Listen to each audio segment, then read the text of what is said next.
Hello friends. तो हम लोगों ने 30 डिग्री और 60 और 45 डिग्री के लिए कर लिया ट्रिग्नोमेट्रिक रेशियो को। आज हम करने वाले हैं 0 और 90 के लिए। ठीक है, 0 डिग्री और 90 डिग्री के लिए टी रेशियो जो लिखा जाएगा, सारे ट्रिग्नोमेट्रिक रेशियो को हम लिखने वाले हैं। ठीक है जी। सबसे पहले मैं क्या करता हूँ, एक यूनिट सर्कल समझते हैं आप। यूनिट सर्कल का मतलब होता है एक ऐसा सर्कल लीजिए जिसका रेडियस क्या हो, 1 यूनिट हो। ठीक है जी, 1 यूनिट रेडियस वाला एक सर्कल लिए हैं। ठीक है, ये जो रेडियस है इस सर्कल का 1 यूनिट है, तो ये भी 1 यूनिट होगा, क्योंकि ये सारे जो भी सेंटर से चीज़ें मिलती हैं सभी सेंटर से, और इसके जो ये क्या बोलते हैं इसको, सर्कल पे बोल सकते हो यार। ठीक है, सेंटर से और सर्कल पे जो पॉइंट मिलता है इसके बीच की दूरी हमेशा क्या रहती है, एक रेडियस ही रहती है। ठीक है, क्लियर है बात। ठीक है, ओके। अब यूनिट सर्कल समझ में आ गया ना, यूनिट सर्कल है और circle which has radius equal to 1 unit. Okay, मतलब ऐसा सर्कल ले लें जिसका जो त्रिज्या है 1 इकाई हो। समझ में आ रहा है, उसे हम यूनिट सर्कल कहते हैं। ठीक है जी, या इकाई सर्कल। अब हम क्या करते हैं समझते हैं। पहले मैं 0 डिग्री के लिए ट्राई कर लेता हूँ। ठीक है, उसके बाद मैं 90 का लिख लूँगा, सब लिख लेंगे। ठीक है, तो 0 डिग्री के लिए मैं इसमें समझाऊंगा कैसे इसमें काम करता है, इसमें सारी चीज़ें मैं समझाऊंगा। ठीक है, तो ठीक है, तो स्टार्ट करते हैं, समझते हैं। ठीक है, तो पहले मैं क्या करता हूँ, मैं 0 डिग्री साइन 0 डिग्री लिखता हूँ। ठीक है, उसको मैं समझाता हूँ। साइन 0 डिग्री, ठीक है, साइन 0 डिग्री। अब देखो ज़रा यार, यहाँ पे अगर देखा जाए तो यहाँ से मैं यहाँ तक 90 डिग्री कवर करूँ, क्योंकि मैं 90 डिग्री तक कवर करना है। तो साइन 0 डिग्री पे अगर मैं एक ट्रायंगल ड्रा करूँ 0 डिग्री, यहाँ पे इसका थीटा मतलब एंगल 0 होना चाहिए, तो क्या मेरे को यहाँ पे कुछ मिलेगा? ये तो बेस रह जाएगा। ठीक है, अगर इस तरह का ट्रायंगल कोई बनाता हूँ तो बेस रह जाएगा। तो यानी बेस के अगर देखा जाए 0 पे बेस कितना है, 1 यूनिट है ना यार, बेस 1 यूनिट है। अगर अब देखो ज़रा, साइन थीटा इक्वल टू क्या होता है, अगर मैं लूँगा तो इसको क्या लूँगा, लंब जो है भाई कोण, यानी परपेंडिकुलर डिवाइड बाई हाइपोटेन्यूस। ठीक है, क्लियर बात। तो परपेंडिकुलर देखो यार, 0 डिग्री पे ये क्या 0 डिग्री पे कुछ बढ़ेगा इधर लेंथ, कुछ मिलेगा ही नहीं। ये वाला पॉइंट तो हमें मिलने वाला ही नहीं है, क्योंकि लेंथ तो यही रह जाएगा। और कर्ण हमेशा 1 यूनिट होगा, क्योंकि ये देखो यार कर्ण है, हर जगह कितना यूनिट है। अगर इसमें समकोण हम देखा जाए, कई सारे राइट एंगल ट्रायंगल मिले हैं जिसमें सबका कर्ण 1 यूनिट है, 1 है, ये त्रिज्या है 1 है। ठीक, तो इसको तो मैं नीचे वाले कर्ण तो 1 लिख लेता हूँ। मगर परपेंडिकुलर की बात बताओ यार, क्या होना चाहिए परपेंडिकुलर? क्या इस लाइन पे 0 डिग्री तो यही होगा लाइन, क्या इस पे परपेंडिकुलर कुछ मिलेगा? यहाँ पे कुछ नहीं मिलेगा, यानी 0। तो इसका मान कितना हो जाएगा, 0 के बराबर। क्लियर है बात, एक समझ में आ रहा है, साइन 0 डिग्री इक्वल टू 0। ठीक है, उसके बाद से मैं क्या करता हूँ, साइन 0 हो गया। अब कॉस 0 डिग्री, कॉस 0 डिग्री क्या होता है, आधार बटा कॉण, यानी बेस डिवाइड बाई हाइपोटेन्यूस। ठीक है, तो बेस जरा देखो यार, 0 डिग्री बेस कितना है, ये बेस तो 1 यूनिट है ना यार, पूरा पूरा, यानी 1 लिखेंगे, डिवाइड बाई हाइपोटेन्यूस तो 1 होने वाला ही है। ये कर्ण है हमारा, कर्ण 0 डिग्री तो 1 नहीं होगा, कर्ण में कोई दिक्कत नहीं है, कर्ण हमेशा 1 काम करेगा। ठीक है जी, 1 हो जाएगा। क्लियर है बात, समझ में आ रहा है क्या कह रहा हूँ मैं? ठीक है, ओके, नो प्रॉब्लम। अब टेन 0 डिग्री की बात कर लेते हैं, टेन 0 डिग्री। ठीक है, टेन 0 डिग्री पे हमें क्या क्या चाहिए होता है, लंब बटा आधार, या एक और तरीका है साइन 0 डिग्री बटा कॉस 0 डिग्री। यही तो होता है ना, टेन थीटा इक्वल टू, हम पढ़े थे ना, tan theta equal to sine theta बटा कॉस थीटा। ये भी हम पढ़ चुके हैं भाई, तो इससे भी हमारा आंसर आना चाहिए, यानी दिस बटा दैट। ओके, तो क्या लिख सकता हूँ मैं इसको, वैसे मैं इसको समझाने की कोशिश कर रहा हूँ, समझ में नहीं आएगा तो यहाँ से भी वैल्यू पुट कर सकते हैं।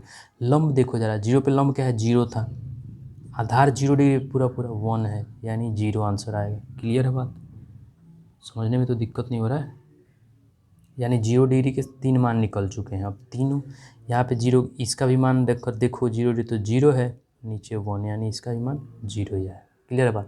तो तीनों मान निकल गया। एक समझ में आ रहा है बात? ओके। अब साइन का उल्टा क्या होता है यार, मैं इसको जल्दी से सॉल्व कर लेता हूँ। साइन का उल्टा cosec 0 degree equal to 1/sin 0 degree लिख सकता हूँ क्या? क्यों नहीं लिख सकता हूँ ना यार। कॉसेक का उल्टा साइन का होता है, यही ना होता है। तो इसका मान देखो यार, 1/sin का मान 0 है ना, sin 0 डिग्री यानी 0। 1/0 इज क्या? नॉट डिफाइंड, ठीक है ना। 1/0 इज, तो इसको बोलूँगा नॉट डिफाइंड। क्लियर है बात? नॉट डिफाइंड बोलूँगा, ठीक है। इसी तरह मैं चल रहा हूँ आगे।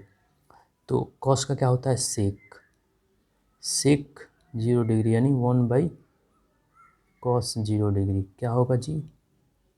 1 है यानी 1/1 यानी 1। कोई दिक्कत ही नहीं है इसमें, समझ रहे बात? उसके बाद टेन का क्या होता है? Cot 0 degree equal to 1/tan 0 degree, ठीक है। तो tan 0 डिग्री का मान 0 है, यानी 1/0 इज आल्सो नॉट डिफाइंड, ठीक है ना भाई? समझ में आ रहा है? तो इसमें एक और आ रहा है नॉट, एक्चुअली इसका इन्फाइनाइट आंसर बोलते हैं कि not defined is the proper answer. Okay, infinite लिखने की जरूरत नहीं होती है, नॉट डिफाइंड लिखना ज़्यादा सूटेबल है इसके लिए। तो मुझे लगता है ये सब 0 डिग्री वाले सारे मान आपको समझ में आ गए होंगे, मुझे लग रहा है ऐसा। ठीक है, समझ में आ गया होगा, ठीक है। अब मैं 90 की लिखने की कोशिश करता हूँ, समझना यार, ठीक है। तो मैं पहले लिखूँगा sin 90 डिग्री, ठीक है। इसके बाद से cos 90 डिग्री, tan 90 डिग्री, ठीक है। तो sin 90 के लिए अब फिगर में जाते हैं एक बार। sin 90 पे तो फिगर हमारा यहाँ पे चला आएगा। तो 90 पे हमें साइन के लिए हमें क्या क्या जरूरत पड़ती है? लंब बट्टा कोण की जरूरत पड़ेगी, ठीक है। तो जरा देखो यार, यहाँ पे जब यहाँ से फिगर यहाँ चल रहा है तो ये जो परपेंडिकुलर है बढ़ता बढ़ता 1 यूनिट पहुँच जा रहा है ना। यहाँ पे देखो छोटा था, यहाँ पे बड़ा बड़ा होते होते ये 1 यूनिट आ चुका है परपेंडिकुलर अभी 90 पे। तो यानी 1 यूनिट इसका डिवाइड बाई कोण तो 1 होने वाला है, यानी इसका मान 1 आएगा। क्लियर है बात? समझ में आ रहा है? ओके। 90 पे cos 90 पे देखो यार, हमें क्या चाहिए? आधार बटा कोण। आधार यानी बेस डिवाइड बाई हाइपोटेन्यूस, ठीक है। क्लियर है बात? तो बेस देखो यार, 90 पे बेस क्या है?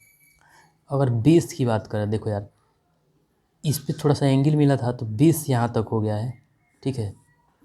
अब यानी बेस की बात करें तो जैसे एंगल बढ़ रहा है ना, बेस घट रहा है यार। देखो यहाँ पे थोड़ा और बड़ा एंगल करे हो तो यहाँ पे इतना बड़ा, या तो यानी यहाँ पर बेस, ये तो लाइन सीधा हो गया, तो बेस यानी 0 हो गया है। तो 0/1 यानी 0, समझ रहे हो बात? तो cos 90 का वैल्यू हमेशा 0 रहेगा। tan 90 की बात कर लेते हैं। tan 90 पे लंब कितना है? 1 है। tan 90 कितना है लंब? तो लंब बट्टा आधार, यानी लंब 1 है, आधार तो 0 हो गया है। tan 90 पर भी ऊपर देखें 1/0 यानी नॉट डिफाइंड अगेन, ठीक है। तो फिर से हमारा एक और टर्म मिला नॉट डिफाइंड का, ठीक है। क्लियर है बात?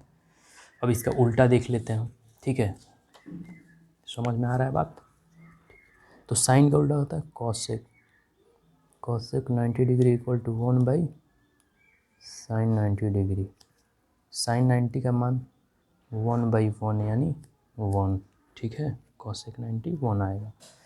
उसके बाद से कॉस का sec 90 degree equal to 1/cos 90 degree, यानी 1/cos थीटा 0 है। क्या होगा ये? Not defined. क्लियर है बात? नॉट डिफाइंड, ठीक है। फिर कॉट 90 डिग्री यानी 1/tan 90 डिग्री। tan 90 का वैल्यू ज़रा बता दो यार। 1/0 है तो ये क्या हो जाएगा? 0/1 हो जाएगा, यही ना होगा भाई, उल्टा हो जाएगा इसका, 0/1 यानी 0। क्लियर है बात, इसका उल्टा होता है, उल्टा ला दो, 1/0 है तो 0/1 होगा, तो 0/1 मतलब 0। क्लियर बात। तो इस सब वैल्यू हमारे को मिल चुके हैं, तो 10 वाले वैल्यू हैं ये सारे। ठीक है, बड़ा ही आसान है, एक हमने यूनिट सर्कल का यूज करके पूरा वैल्यू फाइंड आउट करा है। तो this is very easy to find all the values. Okay, और यहाँ भी देखो तुम, तो आसानी से तुम्हें समझ में आ जाएगा। ठीक है, यूनिट सर्कल पे हमने बात करा है। ठीक है, तो ये ध्यान देना है। क्लियर बात, मुझे लगता है समझ में आ जाएगा। ये सारी चीज़ें परपेंडिकुलर बाई हाइपोटेन्यूज में लिखा हूँ। ठीक है, तो मुझे लगता है समझ में आ गया होगा। Thank you.